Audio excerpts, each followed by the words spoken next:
আসসালামু আলাইকুম। পুকুরে জাল টানা হচ্ছে, জাল টেনে এই পুকুরে আবার নতুন করে মাছ ছাড়া হবে। তো মাছ ধরা দেখে ভাইসা তো মহা খুশি।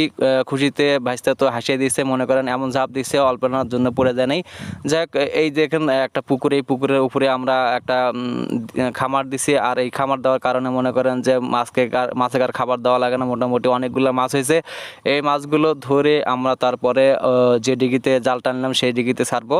অনেকগুলো মাছ মেপে টেপে তারপরে মনে করেন যে এই মাছগুলো নিয়ে যাচ্ছে, নিয়ে যে ওয়েট দিয়ে তারপরে আমরা আবার ওই যে ডিগির মধ্যে ছাড়বো। আর এই সময় ভাইস্তা আমার মাছ নেওয়ার জন্য পাগলা হয়ে গেছে। মোটামুটি আমরা এই মাছগুলোকে ছেড়ে দেব। মোটামুটি অনেকগুলো মাছ আমরা এই ডিগিতে ছেড়ে দিলাম। দেখেন কত কত সুন্দর দেখা যায়। মাছগুলো তর করে ঝাপছে। যাই হোক, একের পর এক কয়েক বালতি মাছ আমরা ছাড়বো ডিগিতে। মোটামুটি 1 মনের বেশি মাছ ছাড়বো। আর মাছগুলো দেখেন বত্তায় আছে, পানি দেওয়া নাই। ভাইসা তো মাছ দেখে কয় মাছ দাও। পাতিলে করে নিয়ে যাচ্ছি মাছগুলো নিয়ে যাচ্ছি দুইজনে টেনে টেনে। এরপর মনে করেন যে আবার ওই ডিগের মধ্যে ছাড়লাম। মোটামুটি অনেকগুলো মাছ ঝাপতে ঝাপতে মনে করেন কিছু মাছ একবারে উঁচেতে পড়ছে। এরপর মাছগুলো ছাড়িয়ে দেওয়ার পর আমরা এখন মনে করেন যে পুকুরে অনেকগুলো মাছ ছাড়ার পর মনে করেন যে এখন পুকুরে পরিপূর্ণ হলো মাছ দিয়ে।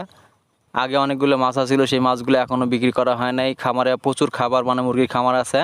খাবার এই মাছগুলো খাওয়া শেষ করে পারে না দেখে আমরা আবার পুকুরে অনেকগুলো মাছ ছাড়লাম। মাছ ছাড়ার পর কিছু মাছ উঁচেতে আটকে আসছিল, সেই মাছগুলো করলাম ভাইস্তা তুই ফেলে দিয়ে। তারপর মাছগুলো ডিগির মধ্যে ছাড়িয়ে দিয়ে নাড়াচাড়া দিয়ে ভাইস্তা উঠে আসলো।